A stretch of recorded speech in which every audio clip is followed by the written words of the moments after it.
বাংলাদেশের এবং বিশেষ করে ঢাকার সবচাইতে দুটি যদি বড় সমস্যার কথা আমরা বলি, এর মধ্যে 1 নম্বর হবে ট্রাফিক, 2 নম্বর হবে দূষণ।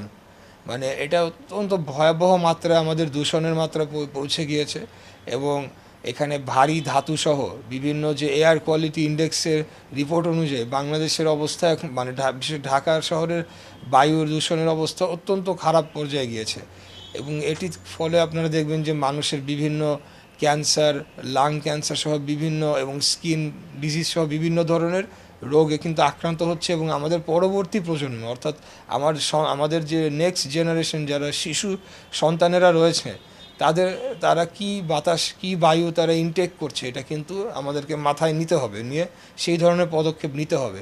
কিন্তু আমরা কিন্তু এই ধরনের কোনো মানে ক্লাইমেট চেঞ্জ এবং পলিউশন নিরসনের জন্য সেরকম কোনো পদক্ষেপ সিটি কর্পোরেশনকে অন্তত আমরা নিতে দেখি নাই।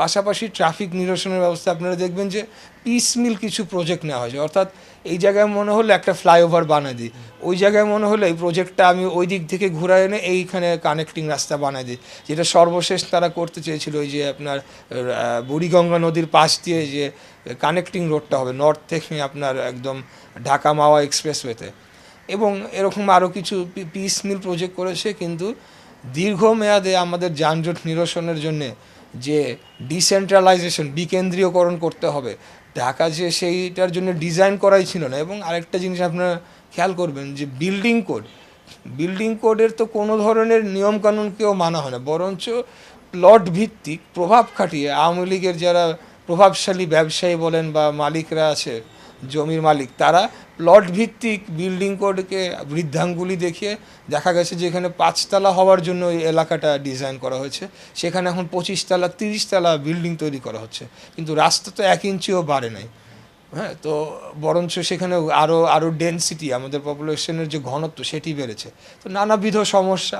আরেকটি বিষয় আমি বলবো যে সিটি কর্পোরেশনের যে কাজের পরিধি, সেখানেও আমার মনে হয় যে কি পরিবর্তনের বিষয় রয়েছে। অতীতে যারা মেয়রের দায়িত্ব পালন করেছে তারা এই বিষয়ে একেবারে নীরব নিশ্চুপ ছিল, কিন্তু সিটি কর্পোরেশনের যে এরিয়া সেখানে অন্তত আমার করা রিসার্চ অনুযায়ী 7টি মন্ত্রণালয়ের 52টি প্রতিষ্ঠান ঢাকা উত্তর এবং দক্ষিণে সার্ভিস দিচ্ছে সিটি কর্পোরেশনের বাইরে। তো তাদেরকে সমন্বয় আপনি কিভাবে করবেন?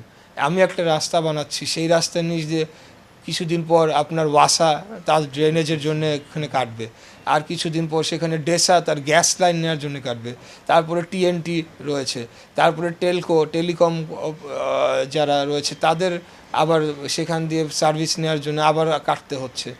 এবং আপনি এখানে সড়ক এবং পরিবহন মন্ত্রণালয় যেটি এখন হয়েছে বিআরটিসি, তারা তাদের মতো করে বাস অপারেট করছে।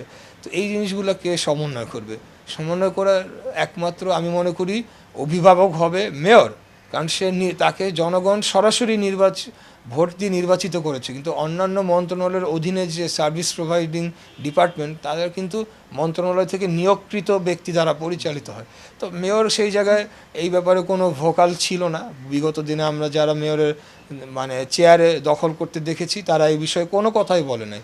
কিন্তু তার আগে আমার বাবা যখন মেয়র ছিলেন উনি কিন্তু এই সমস্যাটির কথা বারে বারে বলেছেন, তিনি কর্মক্ষেত্রে ফেস করেছেন এবং বলেছেন, এবং তৎকালীন আমাদের সাবেক প্রধানমন্ত্রী দেশনেত্রী বেগম খালেদা জিয়ার কাছে উনি উপস্থাপন করেছেন যে মেট্রোপলিটন গভর্নমেন্ট অথবা নগর সরকারের প্রয়োজনীয়তাটা কতটুকু।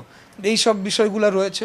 আমি বিশ্বাস করি যে এখন একটা যেহেতু স্বৈরাচারের পতন হয়েছে, আগামী দিনে একটা নির্বাচিত সরকার বাংলাদেশে রাষ্ট্র ক্ষমতায় আসবে এবং স্থানীয় সরকার নির্বাচনগুলোও নির্বাচিত ব্যক্তিদের দ্বারাই পরিচালিত হবে, নির্বাচনের মাধ্যমে তারা আসবে এবং তারা জনগণের সমস্যাটা উপলব্ধি করতে পারে, যে সংস্কারগুলো প্রয়োজন আমাদের নগর ব্যবস্থাপনায় সেগুলো সরকারের সাথে পজিটিভলি টেক আপ করবে এবং আমি বিশ্বাস করি যে একটা পজিটিভ রেজাল্ট আমরা দেখতেও পাবো আগামী দিনে।